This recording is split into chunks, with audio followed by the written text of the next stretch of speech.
E é uma pergunta, eu começo fazendo uma pergunta para mim e fazendo uma pergunta para você. Chamados para quê?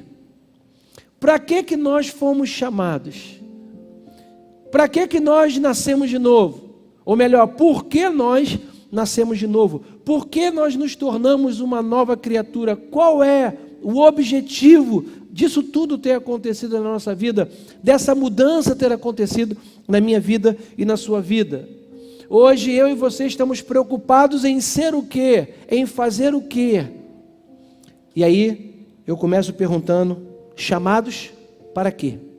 E aí eu queria que você abrisse a sua Bíblia comigo, segunda carta a Timóteo, capítulo 2, versículo 15, e depois nós vamos ler 1 Coríntios, capítulo 4, versículo 1, acho que ele botou aí, chamados para quê? E 2 Timóteo, capítulo 2, versículo 15, diz assim: procura apresentar-te a Deus aprovado, como obreiro que não tem de que se envergonhar, que maneja bem a palavra da verdade.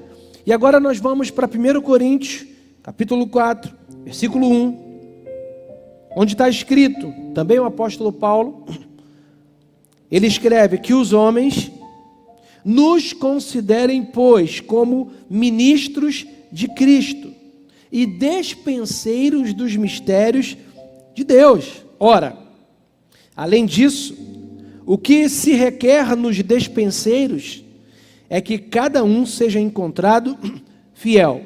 Bom, nesse texto que nós lemos aqui de Coríntios, a palavra grega utilizada para poder informar essa palavra dispenseiros, ela é uperestes no grego, que significa um remador inferior, um ajudante de remador.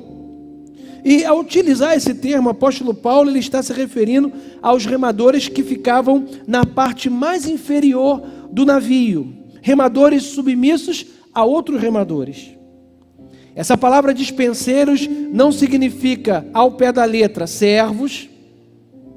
Claro que poderíamos dizer, mas ao pé da letra ela não significa servo ou diácono, e ela não significa escravo, que seria doulos, mas significa alguém que trabalha por obrigatoriedade, uma pessoa contratada, que vive sobre as ordens de um superior, que espera ordens para agir. No caso de Paulo, a ordem vinha de Cristo. Ora, quando ele vai dizer, espera que os homens, eles nos vejam como os despenseiros dos mistérios de Cristo, e dispenseiro significa exatamente isso, alguém que trabalha por obrigatoriedade. Nós temos uma obrigação nessa dispensaria, se eu posso falar assim. O que Paulo pretendia então dizer com isso? Que as pessoas deveriam entender que o ministro, o dispenseiro, ele não age por conta própria, ele trabalha sobre ordens, ele obedece a um líder, e tudo que ele faz é apenas trabalhar obedecendo. É isso que o dispenseiro tem que fazer. E nós fomos chamados para quê? Para sermos dispenseiros, para sermos essa pessoa que trabalha sob a ordem de Jesus, obedecendo e fazendo tudo o que ele diz para nós fazermos. O termo dispenseiro, ele tem um significado de alguém que cuida da dispensa, ou seja, é o local da casa onde se guarda os alimentos, os mantimentos. E nesse caso o dispenseiro é o que toma conta de toda a dispensa, é uma espécie de mordomo. Nós temos uma missão nessa terra, nós fomos chamados nessa terra para revelar o amor, para revelar a graça, o poder e a salvação de Jesus Cristo. Nós somos despenseiros desse mistério. Existe uma responsabilidade sobre a minha vida e sobre a sua vida, de nós revelarmos às pessoas esse mistério que estava oculto, mas que em Cristo foi revelado. Nós fomos chamados para isso. Não somos os donos da nossa vida. Nós não somos os donos da nossa casa. Nós não somos o dono dos nossos filhos. Nós não somos os donos das nossas finanças. Não, tudo vem dele. tudo por Ele, tudo é dele, e nós somos apenas o administrador, o despenseiro de tudo que Deus tem nos dado. E nós vamos prestar contas disso. Por isso que eu até, quando os meus filhos nasceram, né, os dois, e até hoje, e a minha oração é: Senhor, a vida do meu filho é tua. A vida do Pedro, a vida do João Marcos pertence a ti. A minha casa pertence a ti. O meu trabalho pertence a ti. A minha vida pertence a ti. Tudo que eu tenho é teu. O meu dinheiro pertence a Deus. E aí abri até uma aspas aqui. O meu dinheiro, eu estou falando do meu, isso biblicamente, e do seu, do nosso. Ele tem que estar em favor do reino de Deus. A forma como Deus tem abençoado você financeiramente e a mim, não pode ser simplesmente para que, claro, óbvio, evidente, que é para que nós possamos viver dignamente, para que nós possamos, né, viver de uma forma abundante, é claro, mas não se limita a isso. Tudo que Deus me deu, tudo que Deus te deu, é para que nós possamos aplicar no reino de Deus e na vida das pessoas. Nós fomos chamados para sermos despenseiros. E aí eu quero falar sobre pelo menos 4 qualidades dos despenseiros. Existem outras inúmeras. Aliás, existem várias outras. Mas, como diz o Nathan Rufino, não é possível você pregar a Bíblia inteira apenas numa noite ou em uma mensagem de, por exemplo, 30 minutos, 40 minutos. Então, eu vou ver se eu consigo falar pelo menos 4 qualidades que nós precisamos ter. E aí, ao falar dessas qualidades, eu peço que o Espírito Santo fale com você e fale comigo, para ver se nós estamos nos encaixando nisso que Deus quer que a gente seja. O despenseiro de Deus tem que ter essas qualidades que eu vou falar. Por exemplo, a primeira qualidade que o despenseiro de Deus deve ter é que ele deve ser fiel no pouco. Fidelidade no pouco. Lucas 16, versículo 10, vai dizer assim: quem é fiel no pouco, também é fiel no muito. Quem é injusto no pouco, também é injusto no muito. Se, pois, nas riquezas injustas não fostes fiéis, quem vos confiará as verdadeiras? E se no alheio não fostes fiel, quem vos dará o que é vosso? É interessante, nesse primeiro versículo que a gente leu aqui, que quem é fiel no pouco será fiel no muito. Eu já ouvi muitas pessoas falarem comigo, né, comentarem, falar: pastor, olha, o dia que Deus me abençoar, o dia que eu for uma pessoa abundante, o dia que eu vou arrebentar na obra de Deus, eu vou ser um doador na vida das pessoas. E aí eu pergunto para elas assim: mas vem cá, só no dia que Deus te abençoar que você vai fazer isso? Você está esperando o quê? Ter muito para abençoar? Pastor, eu estou esperando ter muito para abençoar. Não, então você não entendeu o princípio do reino de Deus e nem de um dispenseiro. Com aquilo que já está nas tuas mãos, com aquilo que já está na minha, com o pouco que eu tenho, o pouco que você tem, com esse pouco, você tem a capacidade e o poder de abençoar alguém. Não espere ter muito para abençoar, seja fiel no pouco. E sobre o muito também Deus vai te colocar. É assim que funciona. Uma pessoa que não é fiel, pastor, eu ganho um salário mínimo, exemplo. E ela não é fiel no dízimo dela, no salário mínimo. O dia que ela ganhar 20 mil reais, aí é que ela não vai ser mesmo. Que ela vai olhar para aquele dízimo de 2 mil reais e falar assim: meu Deus, não posso dar isso é muito dinheiro. O dispenseiro, ele é fiel no pouco. Às vezes, o que nós consideramos pouco ou o que é insignificante, para Deus é algo de grande valor. A viúva, o profeta chega à viúva e fala: olha, nós vamos morrer de fome. Ainda bem que o homem de Deus chegou. Nós vamos morrer de fome. E o profeta falou para ela, o homem de Deus, o que você tem em casa? Ela falou, eu não tenho nada. Nada. A não ser um pouco de azeite e um punhado de farinha. E aquilo que aquela mulher achava que não tinha valor, um punhado de farinha e um pouco de azeite para Deus, nas mãos de Deus, era algo altamente valioso. Tanto é que aquilo foi multiplicado de uma forma milagrosa e extraordinária. Não desvalorize as coisas pequenas. Deus, Ele está interessado na nossa fidelidade e não no tipo de serviço em si, por exemplo. Valorize o que você está fazendo hoje. Mesmo que você pense que não é exatamente aquilo que Deus te chamou para fazer.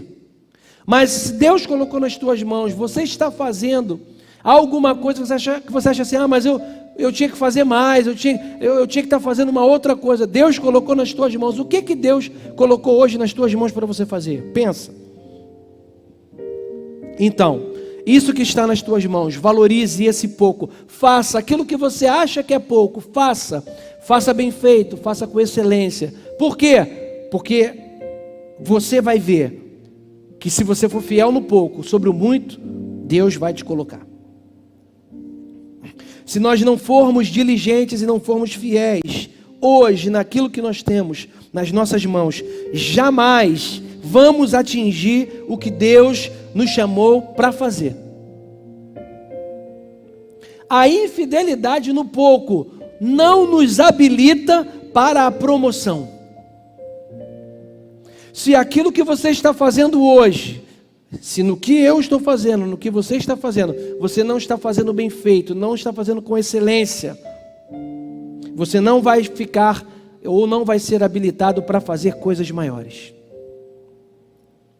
E aí eu vou citar aqui o que Martin Luther King disse sobre isso. Abre aspas, o Martin Luther King disse exatamente o que eu vou dizer agora, abre aspas. Se um homem é chamado para varrer ruas, ele deve varrer ruas da mesma maneira que Michelangelo pintou, da mesma forma que Beethoven compôs ou que Shakespeare escreveu poesia. Deve varrer ruas tão bem que todos os anfitriões do céu e da terra parem para dizer: aqui viveu um grande varredor de ruas, executor do seu trabalho com excelência. Um dispenseiro de Deus faz o seu trabalho com excelência. Seja uma pessoa excelente. 2. O dispenseiro de Deus, ele segue a regra de ouro implementada por Jesus. Qual é a regra de ouro, pastor, implementada por Jesus? Está lá, Mateus 7, versículo 12. E Jesus disse: portanto, tudo o que quereis que os homens vos façam, assim fazei-vos também a eles. Porque essa é a lei e os profetas. Entenda essa regra de ouro. Ela fala de empatia, ela fala de afeição, ela fala de afeto, ela fala de se colocar no lugar do outro.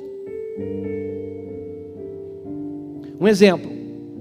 Você quer que as pessoas te amem? Ame as pessoas. Quer receber misericórdia? Seja misericordioso. Quer que as pessoas sejam generosas com você? Pratique a generosidade. Você quer que as pessoas sejam prestativas? Seja prestativo. Faça aos outros aquilo que você gostaria que eles fizessem contigo.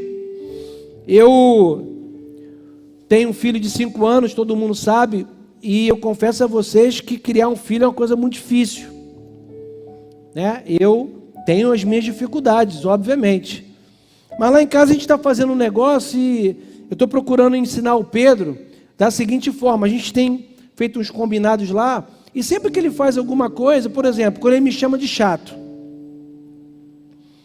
Tu tem filho aí, teu filho te chama de chato? Rapaz, eu falei para ele, se fosse na época da minha mãe, rapaz, tu não faz isso não. E aí ele fala, papai é chato. O que tu falou? Não, pai, não falei nada não, é a música. Ah, é a música, né? Que agora tá esperto. É a música, né? Mas o que como eu tenho e a Amanda, nós temos procurado fazer, e eu chamo ele para conversar, eu falei para ele assim, rapaz, tu me chamou de chato. Eu te chamo de chato? Aí ele fala, não. Então, você gosta ou você gostaria que eu falasse para você assim, você fala assim, pai, pega um copo d'água para mim. Que ele está sentado às vezes, ele está do lado, ele está sentado no sofá, o copo está no braço aqui, ó lá naquele braço. Eu estou lá no outro cômodo da casa e me grita, pai, o que foi, Pedro? Pega a água para mim, a água está ao teu lado. Ele, pai, está longe, eu não consigo pegar, olha, fica assim, ó, e a água está ali. Aí eu falei para ele, você gostaria que quando você me pede um favor, que eu falasse para você assim, Pedro, você é chato, você gosta quando eu falo isso? Se eu falar isso para você, você gosta? Aí ele fala, não gosto. Eu falei, então, por que você está me chamando de chato? Você não pode fazer uma coisa que você não gosta, que você fazer com outra pessoa, você está fazendo comigo. O que eu estou ensinando para ele? A regra de ouro. O que você gosta? Então faça aquilo que você gosta. Né? Se você está lá na tua casa, está todo mundo lá reunido, seus parentes, vamos para lá, vamos para os exemplos. É uma pena que a igreja está vazia aqui, irmão, porque quando é melhor, né, de dar esses exemplos. Eu estou olhando para lá, para cá e para a câmera, porque eu estou olhando aqui para os músicos, para cá, para todo mundo mirando. Pelo menos tenho aqui 1, 2, 3, 4, 5, 6, 7, 8 pessoas, 9, 10 aqui para poder ouvir. E aí você fala assim, pô, brincadeira, eu não gosto que quando, sei lá, vou dar um exemplo aqui corriqueiro.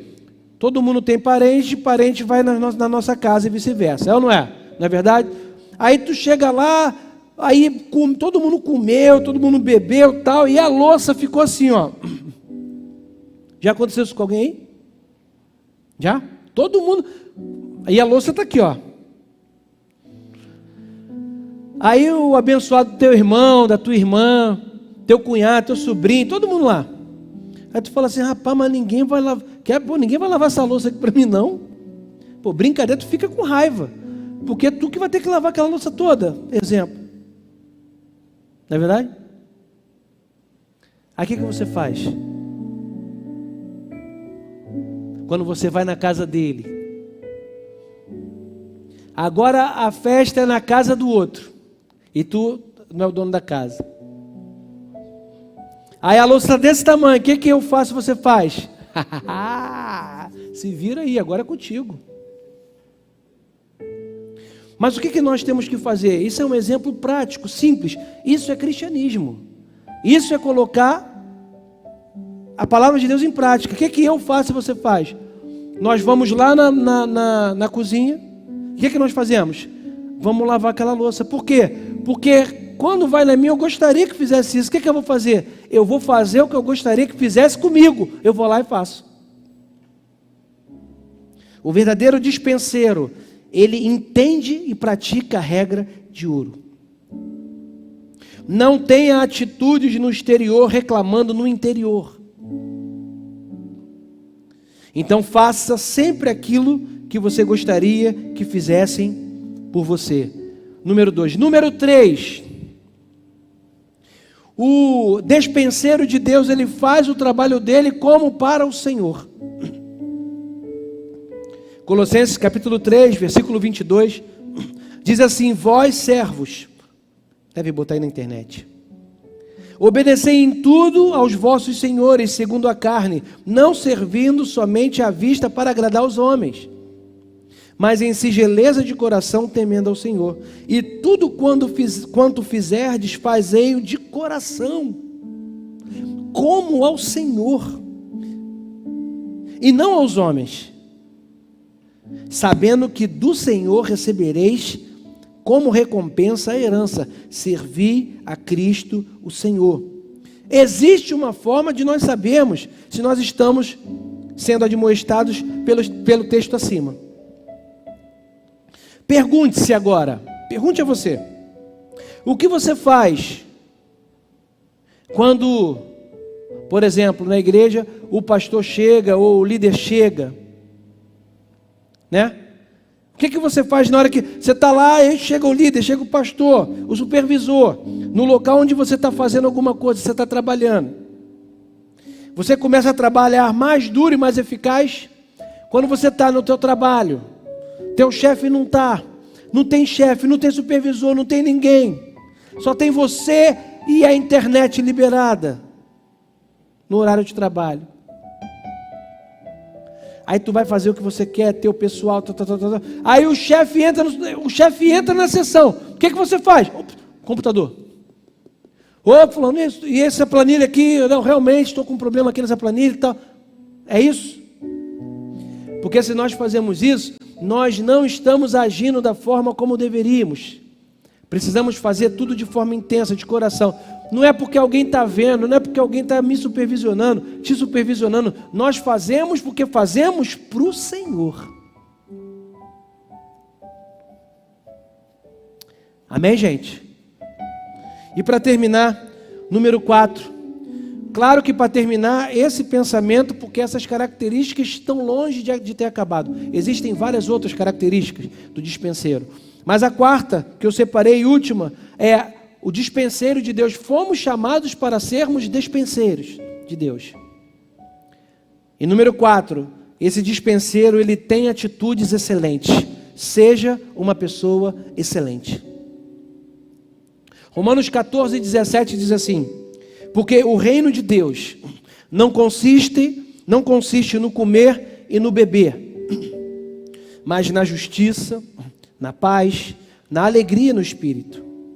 Pois quem nisso serve a Cristo, agradável é a Deus e aceito aos homens. Assim pois, sigamos as coisas que servem para a paz e as que contribuem para a edificação mútua. Mateus 7,12 diz: portanto, tudo que vós quiserdes que os homens vos façam, fazei vós também, porque essa lei do profeta eu repeti o texto. E Atos dos Apóstolos, capítulo 2, versículo 44, diz assim: todos os que criam mantinham-se unidos e tinham tudo em comum. Vendendo as suas propriedades, seus bens, distribuíam a cada um conforme a sua necessidade.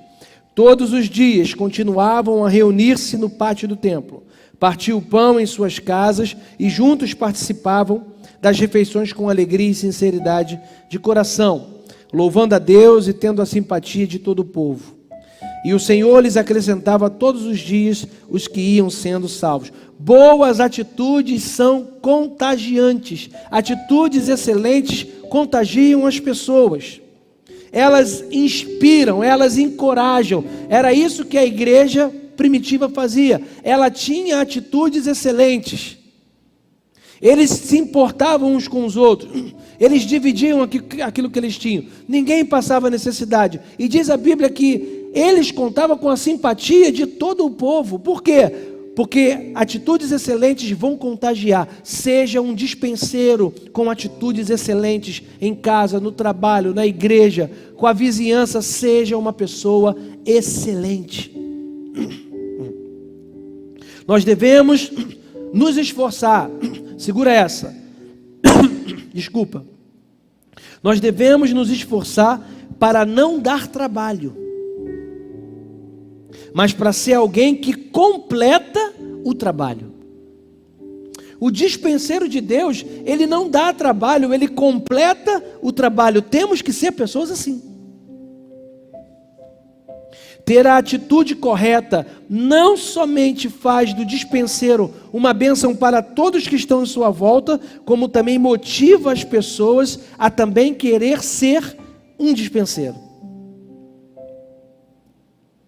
E nós somos livres hoje para escolher a maneira e a forma certa de agir. Nessa noite, escolha a forma certa de agir.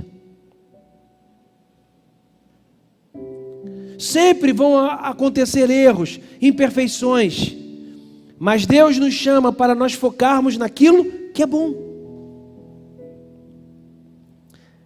Atitudes ruins, em contrapartida, também contagiam e criam um ambiente hostil. Não seja uma pessoa com atitudes ruins. Um dispenseiro não pode ser uma pessoa que tem atitudes ruins, que quando chega num ambiente, ele traz uma hostilidade para o ambiente. Você conhece gente assim? A pessoa chega, parece que o ambiente fica hostil. Parece que você já não pode falar mais nada. Parece que tudo tem que falar pisando em ovos. Seria essa a expressão? Nós fomos chamados para sermos dispenseiros. Nós temos que ser homens e mulheres alegres, com esperança no coração, com palavras de Deus para as pessoas, com palavras de alegria, de esperança, mesmo em meio a toda a desesperança que o mundo vive. Nós temos uma palavra, nós temos um Deus que é o mesmo Deus ontem, hoje, será para sempre. Ele vive, Ele reina, Ele continua agindo, mesmo havendo tudo que é tipo de situações difíceis e ruins. Deus continua sendo Deus. E é isso que nós temos que falar para as pessoas. Hebreus 12, versículo 14 diz: esforcem-se para viver em paz com todos e para serem santos. Você vê que isso exige um esforço. Tudo que nós fazemos por esforço é porque nós temos uma consciência de que temos que fazer aquela coisa e nós canalizamos a nossa energia para fazer aquilo. Ou seja, temos uma consciência de que temos que fazer. Então, o escritor da carta aos Hebreus diz: esforcem-se, criem uma consciência de alcançar esse objetivo de quê? De seguir a paz com todos.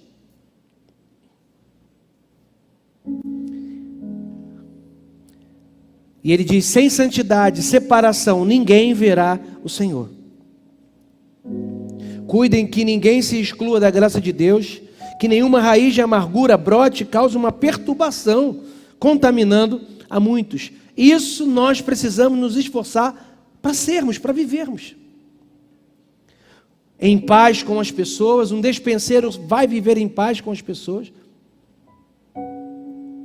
Não vai guardar amargura e rancor no seu coração, vai jogar fora. A amargura e o rancor vem ou não vem? Vem, mas nós recebemos a amargura e o rancor, mas nós não podemos abrigar. Temos que jogar em nome de Jesus para fora. Não abrigue esse sentimento no teu coração. Precisamos viver dessa forma, sempre pensando no bem comum, sempre pensando nos outros. Nosso coração precisa estar limpo e livre de toda e qualquer mágoa. Seja um dispenseiro, seja um obreiro aprovado por Deus. Cumpra cabalmente a sua missão. Permita-se ser usado por Deus. Não dê vazão à sua carne, mas viva pelo Espírito. O verdadeiro dispenseiro faz a diferença por onde quer que passa. Deixe a marca do amor por onde você passar. Deixe a marca da pacificação. Seja uma pessoa agradável e viva de forma leve a sua vida. Porque para isso que eu e você fomos chamados. Amém? E amém. Eu espero que essa palavra possa ter contribuído para você nessa noite. Para que você seja despertado sobre a importância e o papel que eu e você temos nessa terra. Porque nós temos um papel aqui nessa terra. Enquanto nós estamos aqui, enquanto tem vida, e esses tempos têm mostrado para mim e para você, tem me feito refletir, pelo menos eu tenho refletido muito sobre a minha vida. Sobre o que eu tenho feito, a quem eu tenho tocado, a quem eu tenho ministrado, a quem eu tenho influenciado, qual é a importância da minha vida nessa terra.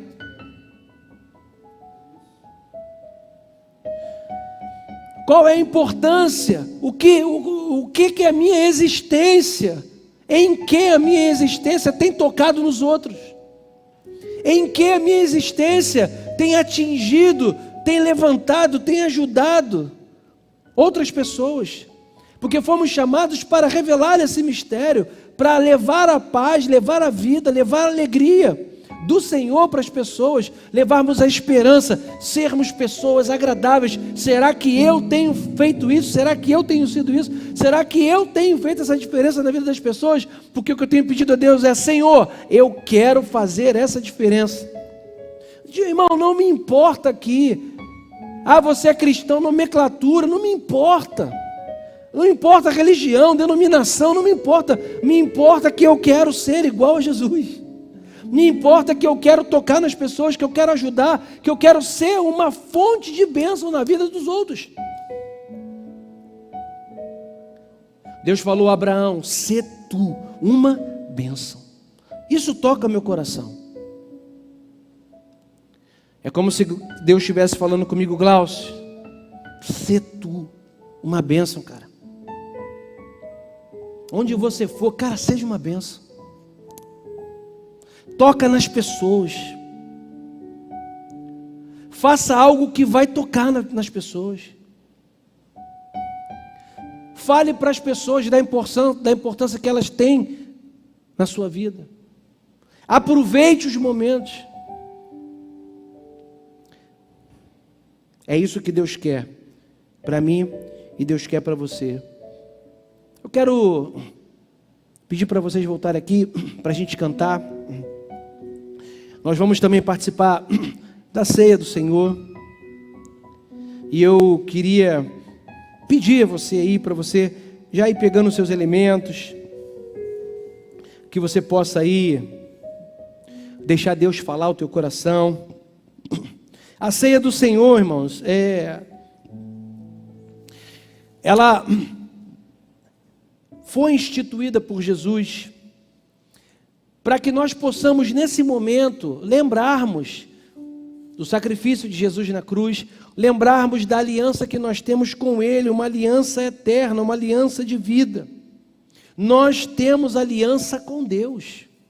E quando eu como do pão e quando eu bebo do cálice, quando isso acontece, eu estou dizendo: eu tenho aliança com Deus. Você está vivo, eu estou vivo, nós estamos vivos, e nós estamos aqui hoje, nessa noite, mesmo que separados pelas circunstâncias, mas unidos no Espírito. Nós estamos aqui para dizer: eu tenho aliança com Deus, Deus está comigo, Deus está na minha casa, Ele é o meu Deus. Nós temos vida para celebrar isso nessa noite.